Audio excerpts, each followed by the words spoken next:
This is RTV6 News at 11, working for you.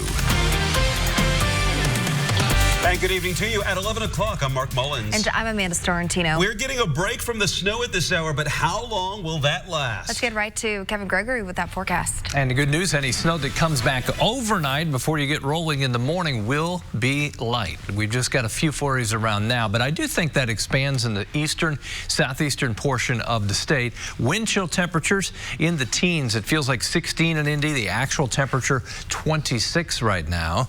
As we go through the night, 1 o'clock in the morning to the east and southeast is where we see the snow. May back up a little bit to include Indianapolis through the overnight. Just want to show you as far as snowfall potential, ½ an inch or less, maybe an isolated spot that sees a little more, but that would be closer to the state line with Ohio. As we wake up in the morning, temperatures still below the freezing mark. Watch for slick spots, especially east along Interstate 70 and southeast along I-74. Temperature of about 34 degrees. When I come back a little later, we'll talk about our next opportunity for some snow. Look at the weekend forecast and a temperature trend for next week. A lot of kids that live in Carmel and a lot of kids that live in other areas, it's not normal to them, so it shouldn't be normal to us. Students, parents, neighbors, police, politicians are all speaking out and speaking up about the impact of violence after a quadruple homicide on the northeast side of Indianapolis. Tonight, the community held a vigil in honor of the 4 victims. Yeah, mourners gathered at the scene of the crime at the Carriage House East apartment complex. Police say 19-year-old Jalen Roberts, 20-year-old Marcel Wills, 21-year-old Braxton Ford, and 21-year-old Kamari Hunt were shot to death on Shady Oak Drive around 10:30 last night. IMPD chaplain Orlando Jordan Jr. shared this message for the person or people responsible for these deaths. It's never too late to turn yourself in. It's never too late to do the right thing. We've all made mistakes. We've all done things that we are not proud of. But the best thing that we can do is take ownership and responsibility for the things that we have done. Police have not released any information about what may have led up to the violence or potential suspect information. For many teens who live in the area, the night started like any other Wednesday night, getting ready for bed to get a good night's sleep before the next school day. But instead, those teenagers had to take cover from gunfire. RTV6's Cornelius Hawker shows you the toll violence is taking on the young people who call the far northeast side home. In the moments after Wednesday night's shooting at the Carriage House Apartments, these frantic text messages were sent. Phelan Leadership Academy students messaging their principal, scared, and dealing with yet another shooting in their neighborhood. When I heard the gunshots, basically felt like just another day on the far east side. Every day, Tavion Walker tells me she does what she can to avoid getting shot. That's something no teenager should even have to think about. My bed is closer to the wall, farther from my window. So, like, if I was to hear gunshots, I would fall on the floor, so, like, under my window. That's what Tavion did when she heard gunshots. Gunshots that ended up killing 4 young people. Our community is not safe at all. This school is like a safe place we can come to, like if they have like the gym, open gym after school. Darrence Jennings and so many other students feel like that at PLA. They prefer to stay after school and play basketball like these young men, or do anything else to get away from all the violence and drama that awaits them in their community. This building is usually half full at night with activities. Earl Phelan, CEO and founder of PLA, says his school is doing what they can to keep their students safe, but knows they can only do so much. We put together an 18-point plan that we want the city to execute. Part of it is just about community policing, presence. In a pointed statement, Phelan called out the city, Mayor Hogsett specifically, after watching Thursday morning's press conference about the 4 people who were killed. He believes it's now up to city leaders to step in and help cut down on all the violence on the far northeast side. In Jesus' name, amen. Although this vigil for the 4 victims helps some people come together, it doesn't change anything for those who live in fear every day, hoping to not be shot and killed. And it's hard to believe things is going to change if ain't nobody making a change. Working for you on the far northeast side, Cornelius Hawker, RTV6. And city leaders reached out to Phelan Leadership Academy today to work towards setting up a meeting. School officials say they want any meeting with the city to result in substantial action and change. The Community Alliance of the Far East Side is offering support to anyone impacted by the quadruple homicide. If the group cannot help you directly, they will connect you to organizations that can. That number is 317-890-3288. You can find this information on the RTV6 app or our website, theindychannel.com. That's where you can also find our in-depth coverage on violence in Indianapolis, including statements made by Joe Hogsett and IMPD Chief Randall Taylor earlier today. We also have an interactive map of every homicide in the city this year, including victim information, dates, and the status of the investigation. New at 11, a meeting to address community fears and concerns after a different act of senseless violence. This evening, police, city, and community leaders met with neighbors and business owners at Castleton United Methodist Church on the northeast side. They discussed last week's deadly shooting at the subway on Shadeland near 75th Street. 35-year-old Ashok Kumar was killed during an attempted robbery. We were not allowed in the meeting. People who attended tell us such a violent crime is rare in their community. I think you have a lot of people that are concerned about what happened because it is rare. Because of that, they want to know what the city, what the department is going to do in the short term and in the long term to address the crime. The tragic death of an employee of a local business that we frequent, it got us concerned. And the organization, the community is coming together to try to find a way to put a stop to it. What we can do is just senseless violence. Police have released these surveillance pictures of 3 suspects in the case. No arrests have been reported. If you have information, you can call Crime Stoppers anonymously at 317-262-TIPS. An emotional scene at Indianapolis Motor Speedway. One final lap around the track in honor of veteran driver John Andretti. After his funeral mass today, the procession to the cemetery stopped at IMS. Services were held at St. Peter and Paul Cathedral on Meridian Street. Many prominent members of the racing community paid their respects, including Roger Penske, Chip Ganassi, and IMS President Doug Bowles. John Andretti died 1 week ago after a 3-year battle with colon cancer. He was 56 years old. A public memorial will be held for Kobe Bryant, his daughter, and the 7 other victims of last month's helicopter crash in Southern California. It's set for February 24th at Staples Center in Los Angeles. The exact cause of the crash has not been determined. A preliminary report from the National Transportation Safety Board is expected soon. It's now 3 days after the Iowa caucuses, and a winner in the race for the Democratic presidential nomination is still not declared. ABC's Trevor Ault reports from New Hampshire, where the campaigns have moved on. The results are still too close to call, but declarations of victory in the Iowa caucuses are only growing more bold. It has been an extraordinary week, and we are absolutely electrified. Mayor Pete Buttigieg had said from the night of the caucuses his campaign was headed to New Hampshire victorious. Well, now Bernie Sanders is saying outright he won the state, thanking the voters there for a very strong victory. I got 6,000 more votes.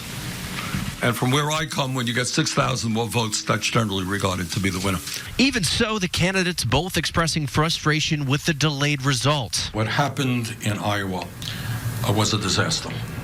It was a disaster for the Iowa Democratic Party. And the Democratic National Committee now stepping in. Party Chair Tom Perez saying enough is enough, calling for a full recanvass of the entire Iowa vote, telling MSNBC. There have been reports, and we've seen in the tabulation process that there were some questions raised. We all care. We have a shared interest in making sure we have accuracy. While we wait on those finalized Iowa results, the top Democratic contenders are here Friday night for the ABC News debate, just days ahead of Tuesday's New Hampshire primary.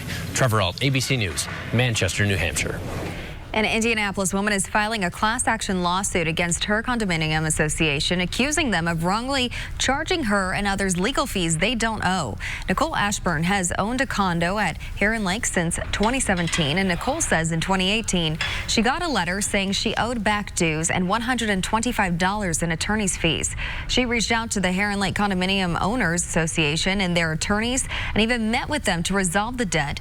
She was shocked when the association filed a lawsuit against her in September September of 2019. They put a lien on her condo and are trying to foreclose on it. She hired an attorney who discovered Ashburn had been charged $1,400 in attorney's fees. I'm sure it's had to have happened to other people. If it happened to me and I'm trying to make do the right thing to settle it, it can happen to anyone. Nicole says legal charges were racked up before the Condo Association filed suit against her, which she says is a violation of the association's bylaws. She filed a class action lawsuit on January 28th against Heron Lake, accusing them of breach of contract, fraud, and deception. The lawsuit seeks refunds for homeowners who wrongly paid legal fees and asked the court to stop Heron Lake from the practice. For the first time ever, the Indianapolis Cultural Trail is expanding in a major way. Today, the trail announced new stretches along South Street and Indiana Avenue. The South Street expansion will go from New Jersey Street to Capitol Avenue, and the added trail on Indiana Avenue will start at the Madam Walker Legacy Center and continue north to 10th Street, then west on 10th to a planned bridge leading to the 16 Tech Innovation District. Leaders say the expansion will help bring more people to the Madam Walker Legacy Center and play a big role in revitalizing the Indiana Avenue Cultural District. It is a very important asset to our city's cultural history, and this neighborhood has so many stories to tell, and we plan to tell them at the Madam Walker Legacy Center. The project is made possible in part by a new $20 million grant from the Lilly Endowment. Many people aim to retire in their 60s. Well, an Indiana man is retiring after nearly 60 years on the job. How the state is celebrating the retirement of a 102-year-old employee. And Win or Lose, a film about auto racing, is making history at this year's Academy Awards. We'll explain how next. You're watching RTV6 News at 11.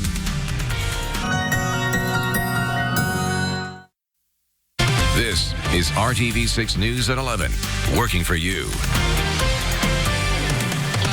Hollywood's biggest night is Sunday night at 8 o'clock only on RTV6. And if you want to sound like the smartest person at your Oscars party, reporter David Daniel has Academy Awards trivia.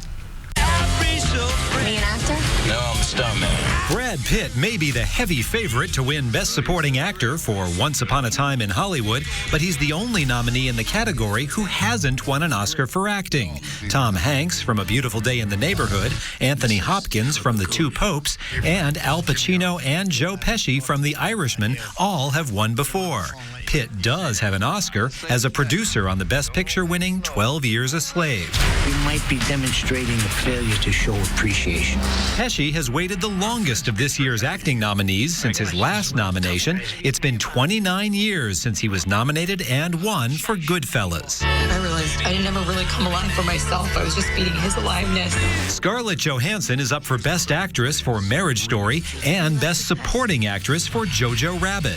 She's just the 12th actor ever to earn 2 nominations in 1 year. She and Adam Driver would be the 8th set of co-stars to win Best Actress and Actor for the same film. The last duo to do it was Helen Hunt and Jack Nicholson in 1998 for As Good as It Gets.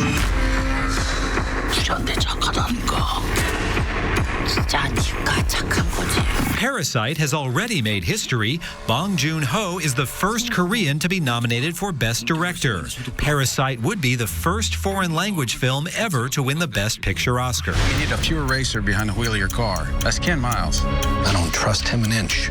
We heard he's difficult. No, Ken's a puppy dog. And while Ford v. Ferrari is an extreme long shot to win Best Picture, its place in Oscar history is secure. It's the first movie about auto racing ever nominated for the Academy's top prize. We'll see who crosses the finish line first when the 92nd Academy Awards are presented Sunday night.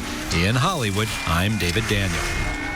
Take notes for that? I took notes. I like it. I got to know, right. A well-earned retirement party will be held tomorrow for the state of Indiana's oldest employee. That's right. The Department of Natural Resources worker Bob Vollmer is calling it quits at 102 years old. This morning, he left the Indiana Government Center South as an employee for the last time. There he is. Earlier this week, Governor Eric Holcomb and the director of DNR thanked Vollmer personally over pie and coffee at Brown County State Park. Look at that. RTV6 spoke to Vollmer for a special Veterans Day report in 2017 about his time serving in World War II. He shared this advice for future generations. Well, I look at it, you go down swinging. You just don't stand there. You don't let grass grow under your feet. Vollmer worked for the Department of Natural Resources for 57 years and is older than the agency itself. The DNR turned 100 last year. Congratulations. Don't let the grass grow under your feet. I like that. Keep it going. Go down swinging. Yep, you're an inspiration. Congratulations. That is awesome. He's seen many all-time weather records in the Hoosier He really State. has, yes. No doubt. 11 inches of snow so far this winter. That's certainly nowhere close to a record. We're running about 8 or 9 inches below average. And if you think about this, remember we had on Halloween a trace of snow. That was our first snow. It was early, but then not a lot has happened. November and December, the two most active months. Then January and so far this month, we've only had just over ½ an inch of snow, and we're not likely to add too much to that over the next couple of nights. See what's down in Kentucky and Tennessee. I'm showing you that as it moves north and east. That's what's likely to cut across the eastern half and southeastern half of the state while we sleep and first thing in the morning. 26 current temperature in Indy. It's 23 in Richmond. These temperatures won't change too much between now and the morning hours tomorrow. Remember, last night at this time we had a growing list of 2-hour delays. I expect just only a few. There are already a couple there based on residual impacts from yesterday. Let's talk about tomorrow morning. Again, ½ an inch of snow at best in most locations, and I think Indianapolis is on the western side of any accumulating snow. Becomes more likely as you get toward the state line with Ohio. Bigger impact along Interstate 74 and I-70 as you head to the east. Friday forecast eventually getting to 33 or 34 for the afternoon high. We'll put that morning snow behind us. Then as we get to tomorrow night, really late and then overnight into Saturday, another event for some very light snow. 2 a.m. to about 8 a.m. the most likely time period. There we are at 7 a.m. This is all light snow Saturday morning. By 10 a.m. starting to push to the east, and then as we get to the afternoon hours, more isolated areas of snow, a little more widespread than what we expect overnight tonight, but again an inch or less of accumulation. That's the game plan. Temperatures on Sunday come up enough that it's rain chances that we'll deal with. Saturday forecast, a couple of snow showers first thing in the morning. Then as we go into the afternoon, temperatures struggle to reach the mid-30s. They're the highs from north to south. We will warm up a little bit next week. Temperatures are back into the 40s. Temperatures on Wednesday and Thursday the warmest. Those temperatures well into the 40s. Ensure that it will be primarily rain that we'll deal with on those afternoons. We've had a little bit of everything over these last few. It's quite a recipe in the weather. It is. It definitely is. Hey, Dave. Hi, guys. Good evening to you. Girls sectionals, they get the spotlight tomorrow night, which meant several great boys games moved to tonight, and 2 good ones in the mix with first place on the line. Start at Carmel. 76-year-old Jack Kiefer fit to be tied. This is a tight one. Carmel ranked 7th. Ellen ranked 2nd. Ellen in the dark Uties momentum here at the end of the half. DJ Hughes and 1. He had 11. Wildcats up 2. Carmel retakes the lead in the third. Jackson Jansen with a 3. Hounds up 3. Ellen on a run here. Omar Cooper Jr. off the backboard of Tony Perkins. Perkins a game high 14. Huge bucket at the end of the third. Carmel's Will Leary drains a 3. Stops a 7-0 run. He had a team high 11. Carmel within 2. Leary later puts Carmel up 1 in the fourth. Shamar Abans with 2 of his 9. Ellen up for good in the waning seconds. Carmel's down 1. Need a bucket. Pete Suter with the floater. LN with a big one on the road. 39-37, still in the conference title race. Good game. Kids played hard. I thought they played hard. It was well matched. Yeah, it was very, very competitive game. I thought both teams played not the game they wanted. They probably went faster than they wanted to, and we probably went slower than what we wanted, but we all met in the middle and played. That was a good game. Another big Mick game. LC in a thriller at North Central. Dre Davis drives, scoops, and scores. Bears went from down 9 to up 7. Panthers came back in a wild fourth quarter. Leland Walker spots up for 3. He scored 16 points in the last 9 minutes. Game tied with 2 seconds left. Nigel Pack a pair of free throws, so LC goes up 2. Watch this. Final play for North Central. The 65-foot shot from Walker almost goes in. Lawrence Central holds on 71-69. Still owns a half-game lead in the mix. Well, NBA All-Star game coming up next weekend. Domas Sabonis found out he's going to be a part of Team LeBron when they play in the All-Star game a week from Sunday up in Chicago. He joins guys like Anthony Davis, James Harden, Damian Lillard, among others.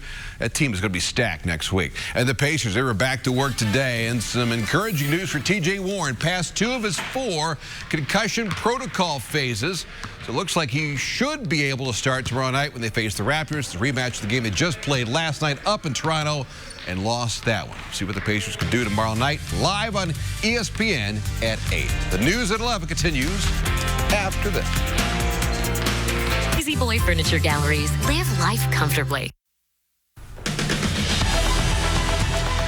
Hiring Hoosiers is helping connect those who have served our country to job opportunities. A free career fair just for veterans will be held on Monday, February 17th from 11 to 2 at the Marriott Indianapolis East on 21st Street near Shadeland Avenue. Dozens of employers from various industries will be there. You can find a link to pre-register on our website, hiringhoosiers.com.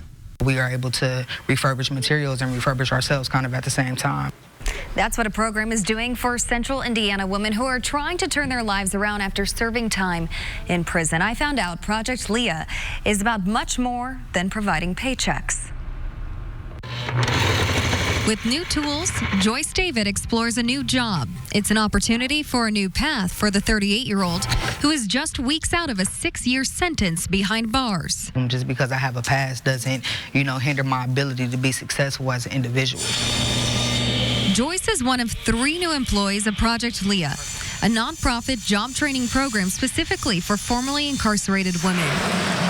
In this space in the Circle City Industrial Complex, the women working here are repurposing discarded material into one-of-a-kind home and office furnishings. But there is a lot more to the hands-on work they are doing. And then utilizing materials that other people have discarded or don't see the beauty in it. It's kind of like the same thing with us. People don't always see the beauty in us, so we are able to refurbish materials and refurbish ourselves kind of at the same time. Once hired, Project Leah employees are expected to work Monday through Friday for 40 hours a week, like a normal work week. Plus, this program is expected to last 1 year before these women move on to their career path. A lot of times these women are dealing with trauma and in a more survival mindset and prevents you from dreaming big. Elizabeth Wallen is the founder and executive director of Project Leah. It's her effort to reduce the recidivism rate in Indianapolis. These are people with the same dreams and goals that I have for myself, or I want to provide for my family, my friends, and they want to do the same, but we have different options available to us and different support systems set up. Nearly 60% of women report not having full-time work in the month prior to arrest. In addition to providing employment, Project Leah offers skills training to help overcome obstacles to re-entry. It's very entrepreneurial in ways, involved in all aspects of the business, from marketing, selling, producing, ideation of new products, and prototyping, which in ways is a good practice for their lives and what they're dealing with when they go back home. The woodworking, the sewing, the creating are all new lessons for these women, but as each progresses through the technical skills and life skills, it gives her the chance for a successful transition to a long-term career opportunity. That's one of the main reasons why I do like working here too, because I feel like I'm helping myself, but I'm also helping other people. And for more info on how to get involved with Project Leah and to check out their store, go to hiringhoosiers.com. We'll be right back. Live on CourtTV.com. This is as a courtesy, since you'll probably be asleep in the morning. But 4 o'clock from Seymour to Greensburg to Richmond, an area of very light snow that will continue to push to the east. I'd say half an inch or less, anywhere from Indianapolis to the east through the morning hours. Do they call that a dusting? Yes. In your business? Yeah. Why are you looking at me when you talk about sleeping? You're going to go to sleep. He'll be sleeping. He'll be asleep in a half hour. I'll be sleeping.